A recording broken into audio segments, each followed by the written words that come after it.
If you've been getting into barbecue for longer than a few weeks, you've probably realized that it's not the cheapest hobby out there. Between the meat, the fuel, the equipment, it adds up fast. So today I want to share my top 10 barbecue ingredients that I think are actually worth dropping the extra dough on. And as a bonus, a few that I think you might be wasting your money on. One thing I've learned over the years is when an ingredient really makes a difference in the final product and when it really doesn't. Starting at number 10 and working our way down, I highly recommend getting some real maple syrup if your recipe calls for it. I use maple syrup all the time, whether it's in a homemade barbecue sauce, glaze for ribs, or on smoked salmon, or even inside a cure when I'm making homemade maple bacon. Mwah. And if you've ever compared real maple syrup to the cheap store-bought stuff, you already know there's a massive difference. The cheaper syrup is basically corn syrup with flavoring, while the real stuff has depth and even subtle regional differences. It's one of those ingredients where the upgrade is immediately noticeable. Okay, next is similar. Raw, unfiltered, local honey. Again, it tastes massively different from the store-bought stuff. And what's cool is that you can actually choose your flavor profile. Lighter, more floral honey, you can get darker, richer honey, just depending on the source. Those flavors really do come through though, especially on things like pork, grilled chicken, or even drizzling it over your homemade pizza. And always buy local. Not only does it taste better, but you're supporting local producers.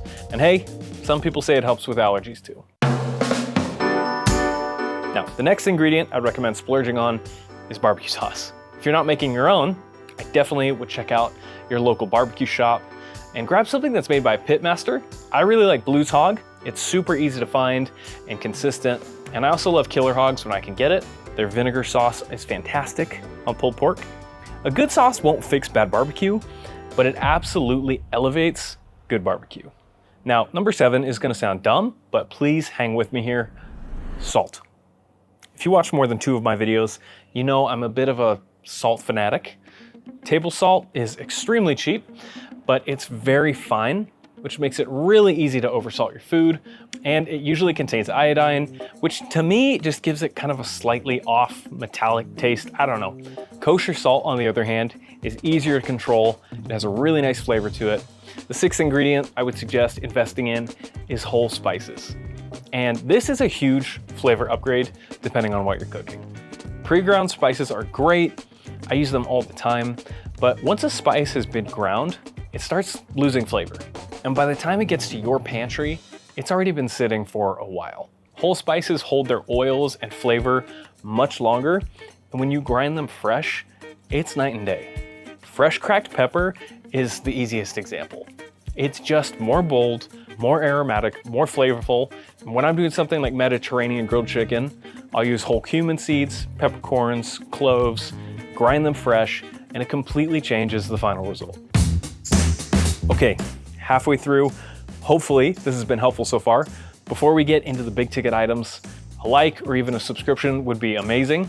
And comment down below what your must splurge items are. I gotta know what I missed. Okay, back to the list. We're getting into the top 5 here. So first up, cooking oil or fat. Good fat equals better flavor. Simple as that. So Wagyu beef tallow, good butter like Kerrygold, they just taste better. Number 4, premium charcoal. If you're cooking on a charcoal grill, this is easily one of the most important upgrades that you can make. There's a time and a place for the good old Kingsford briquettes, you know, but high quality lump charcoal or premium briquettes burn hotter, cleaner, and give you better flavor. And at the end of the day, that's what we care about. Number 3, high quality smoking wood. Barbecue is the art of meat and fire. So yeah, the wood matters. Imagine cooking a beautiful marbled ribeye over scrap plywood with rusty nails in it. Like, yeah, I guess you could, but you should not. Find a local barbecue shop, get good, well-seasoned smoking wood. What's cool is that different woods provide different flavors. Apple, hickory, oak, they're all unique. I like the Western barbecue applewood chips for bacon because it adds this subtle sweetness that's hard to describe until you taste it. But once you do, you won't go back.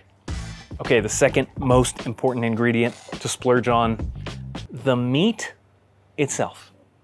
Not even the best pit masters in the world are gonna try and take a garbage piece of meat and turn it into something amazing. Starting with better meat just sets you up for success. And I'm not saying it has to be Japanese imported A5 Wagyu or something, but at least going with choice or finding a good butcher or sourcing from a local ranch can make a huge difference. And also learn what to look for in the store. Beef that looks red and juicy and has lots of intermuscular white fat marbling is gonna be pretty good. So just shop with your eyes. And finally, the number one thing, I know what you're thinking. What could possibly be more important than the meat?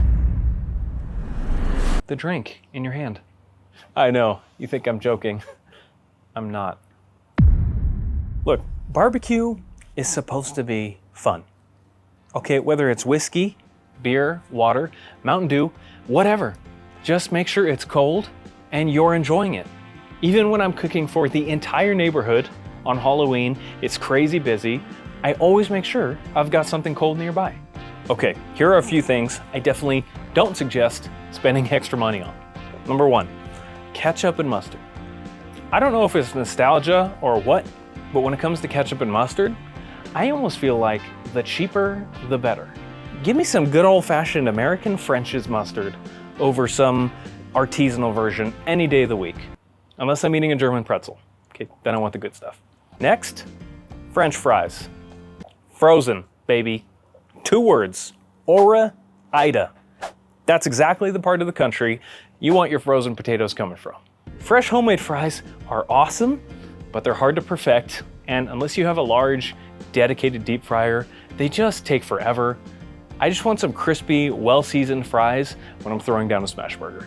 Third, expensive barbecue rubs. This one pains me a little bit, but honestly, the really high-end seasonings usually aren't worth the price tag. There are definitely some great ones out there, but a lot of the cheap generic seasonings get the job done too.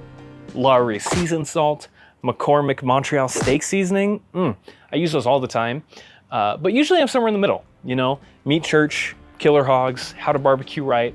So don't feel like you need to spend big here. And again, if you really want big flavor, use those whole spices and make your own perfect barbecue rub. Or just keep it simple, roll with salt and pepper. Can't go wrong there. And finally, pre-marinated meats. The truth is, you're usually paying more for worse meat.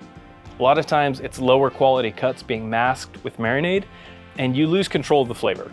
Homemade marinades are easy, they taste better, and you can use up the ingredients you already have lying around your house. Now go grab a cold one and cook something awesome. Peace.